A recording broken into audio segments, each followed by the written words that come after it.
37% অর্থনীতি বাংলাদেশের বৃহত্তর নোয়াখালীর মানুষ নিয়ন্ত্রণ করে। বাংলাদেশের প্রথম সারি যে 20 জন শিল্পপতি, তার মধ্যে 12 জনের বাড়ি হচ্ছে নোয়াখালী। আমাদের সকল দাবিগুলো যৌক্তিক। এই দাবিগুলো মেনে নিয়ে সরকার নোয়াখালী বিভাগ প্রতিষ্ঠার পদক্ষেপ গ্রহণ করবে। সিরাজুল আলম খানের জন্ম না হলে বাংলাদেশের জন্ম হতো কিনা এটা সন্দেহ। আমরা একটি দাবি করতে চাই, সেটি হলো নোয়াখালী একটি প্রায় 300 বছর আগে অধিক পুরাতন একটি জেলা এবং একটি নান্দনিক জেলা ছিল। নদী গর্ভে, সমুদ্রের গর্ভে এটি বিলীন হয়ে যায়। এখন আবার এটি আগের জায়গায় স্বরূপে ফিরে যাচ্ছে। এখন নোয়াখালীর যে ভৌগোলিক অবস্থা, তার চাইতে আরও 3000 কিলোমিটার এই ভৌগোলিক অবস্থান বাংলাদেশের একটি বিভাগের সমান এই জেলার সাথে সংযুক্ত হচ্ছে। একটি সমুদ্র বন্দর, একটি নৌবন্দর, একটি অর্থনৈতিক জোট সহ ফেনীতে অলরেডি হয়েছে, আরও অন্যান্য হচ্ছে, নোয়াখালীতে হচ্ছে। নোয়াখালীর প্রায় 1 কোটি মানুষ নোয়াখালীর বসবাস করেন। আমাদের যৌক্তিক দাবিগুলো হলো এই বাংলাদেশের সৃষ্টির সাথে ভাষা আন্দোলনের থেকে শুরু করে নোয়াখালীর নেতারাই সেদিন প্রথম সারিতে নেতৃত্ব দিয়েছেন কংগ্রেস সহ। 71-এর মহান মুক্তিযুদ্ধে আমরা এখানে নির্দ্বিধায় বলতে পারি, সিরাজুল আলম খানের জন্ম না হলে বাংলাদেশের জন্ম হতো কিনা এটা সন্দেহ।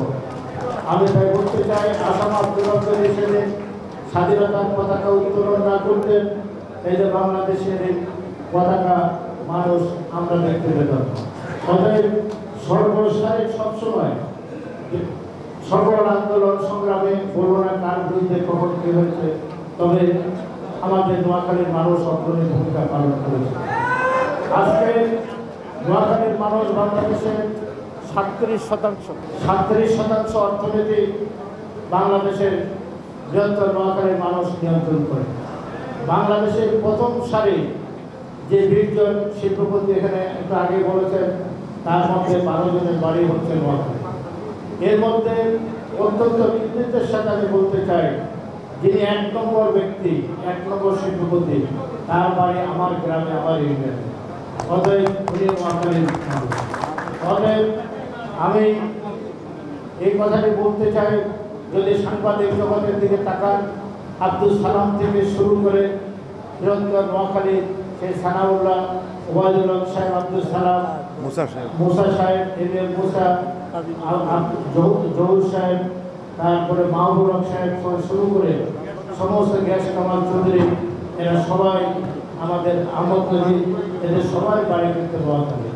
অতএব বাংলাদেশের সাংবাদিক জগতের অধিকৃত শহীদুল্লাহ কায়সার সহ, চলচ্চিত্রের যদি তাকান তাদের জয়রাজ সহ, বাংলাদেশের সকল ক্ষেত্রে, শিক্ষা ক্ষেত্রে কবির চৌধুরী বলেন, মনির চৌধুরী থেকে শুরু করে আজাদ সাহেব থেকে অধ্যাপক মুজাফর নায়েক চৌধুরী যাকে বলেন, আপনার মতিন চৌধুরী থেকে শুরু করে ঢাকা বিশ্ববিদ্যালয়ের যে সমস্ত পরিচিত দশা ভাইস চ্যান্সেলর এসেছেন, ওনারা সবাই নোয়াখালী থেকে।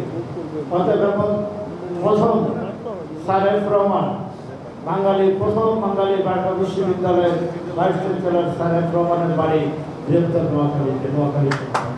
অতএব এই যে নোয়াখালীর এই বাংলা পাকিস্তান হওয়ার পর প্রথম যে সমিতিটি গঠিত হয় 1948 সালে জেলা কমিটি, সেটা হলো নোয়াখালী মুসলিম অ্যাসোসিয়েশন, যেটা আজকে নোয়াখালী সমিতিতে রূপান্তরিত হয়েছে। আবার 1905 সালে কলকাতায় নোয়াখালী সমিতি গঠিত হয়। নোয়াখালীর মানুষ সবসময় অগ্রণী ভূমিকা পালন করেছে।